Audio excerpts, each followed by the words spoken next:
money markets in crisis. Chaotic scenes tonight as the euro goes into freefall. We ask, what is the price of stability?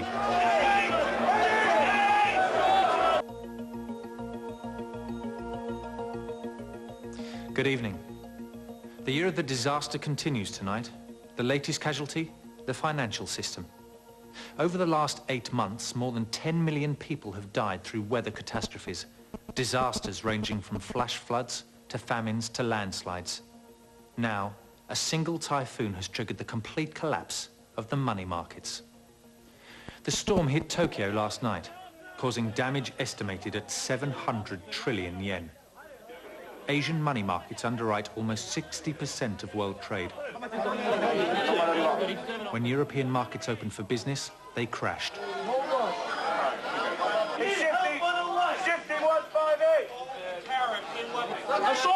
Scientists predict that just the cost of protecting ourselves from the climate will be immense.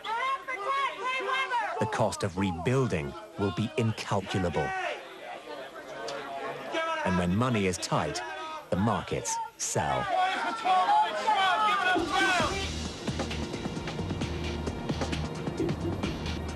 How can any country afford to rebuild all this? Not once, but over and over again. The cost of protection and reconstruction could plunge even the most affluent nations into poverty.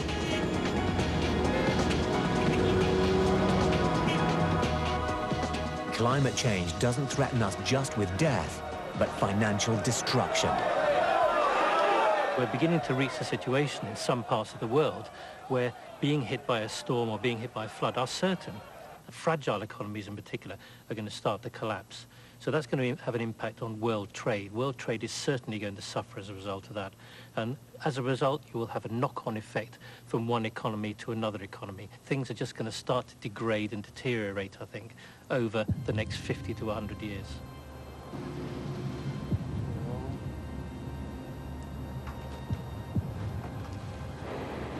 Our way of life will be under attack.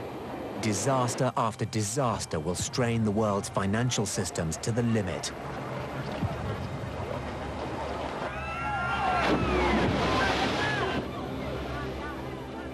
With homes in ruins, food and water hard to come by, world trade in tatters, the environmental catastrophe could turn into something else entirely.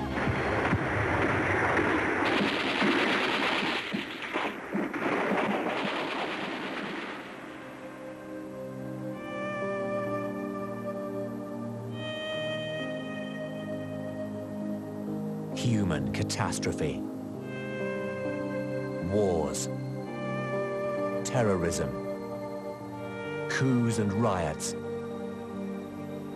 Mass migrations of refugees, desperate for food, for water, for peace. There's no question that we're going to see more conflict. By something like 2025, there are going to be 5 billion people living in countries which have inadequate water supplies. People are going to start to move to countries where they can get water. And people in those countries are going to object, and you're going to start seeing conflict and war and economic migration on a scale that we've never experienced for a very long time.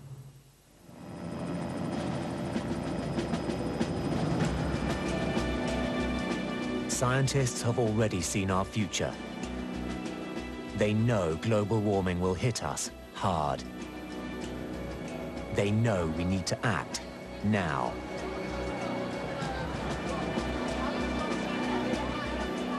We could still change the future. Reducing carbon dioxide is technically possible, but someone has to make it happen. I'm extremely worried about global warming, and I'm extremely depressed as well, because we need something like a 60 to 70% cut in greenhouse gas emissions to stabilize the climate. Kyoto budgeted for a 5% cut, and since then, for example, the United States has increased its emissions by 20%. We're not doing anything at all to avoid the major impacts of global warming. In fact, we're actually pumping out more greenhouse gas. So the situation in the long term looks incredibly depressing. Industrialists, politicians, Scientists may have discovered the problem, but the solution is beyond their power. I don't think that you can get the world's leaders together in a room and force them to do something about global warming. I don't think that's going to happen until those countries are hit time and time again by the results of global warming. When a hurricane hits Miami bang on and destroys a substantial part of the city, when you get drought across the central US and you have dust bowl conditions again, in other words, until it's proven to them that the world's warming up and that they're going to be severely impacted by that, they're not going to do anything. Well, that's going to be too late. Our future is already beginning. Look around you. Unexpected floods, fires, freak storms and droughts. Even the seasons are becoming less predictable.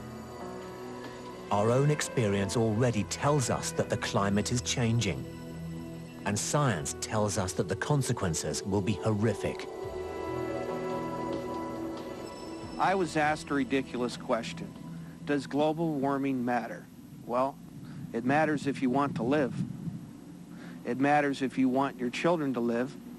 It matters if you want any sense of humanity to live.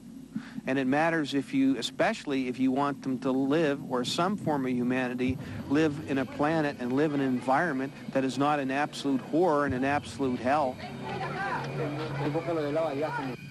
All the suffering that's taking place in Peru and other countries like this will be brought home to people in countries that don't know the face of horror. They'll be seeing it. Well, I hope it happens that these people who are causing this problem, who are causing all this pollution, who are killing our planet because of no reason other than greed, because all the problems that are causing, this pollution can be worked out because the means to do it, the technological means exist. It's just that the economics, because they have so much money invested in this destruction pattern, that is the root cause of all of these problems, and I hope that they do something about it before Britain becomes like Peru, or Germany becomes like Peru, or the United States becomes like Peru, okay? Because once all the people are beaten down, once all the resources are destroyed, once all the homes and the infrastructure are destroyed, they aren't going to be making as much money.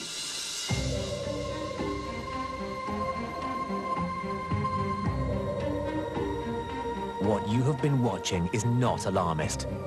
This is what scientists believe will happen. Our own technology is killing us, our own prosperity. Even if we stop immediately, the disasters will come. If we don't stop, things could be even worse. Global warming could actually plunge the world into the most horrific freeze.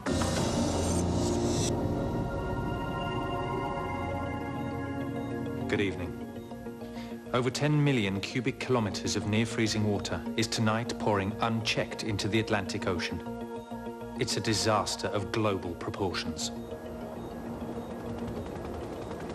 The lake draining into the Atlantic is the remains of the 2-kilometer thick Greenland ice sheets. Now it has broken through the thin walls of ice that kept it from the sea. The cold water is pouring directly into the warm waters of the Gulf Stream. Scientists fear the result is now inevitable. The Gulf Stream current will stop. It will plunge Europe into the worst freeze it has experienced for 20,000 years. And that will have global consequences. In the next 10 years, a new ice age will begin.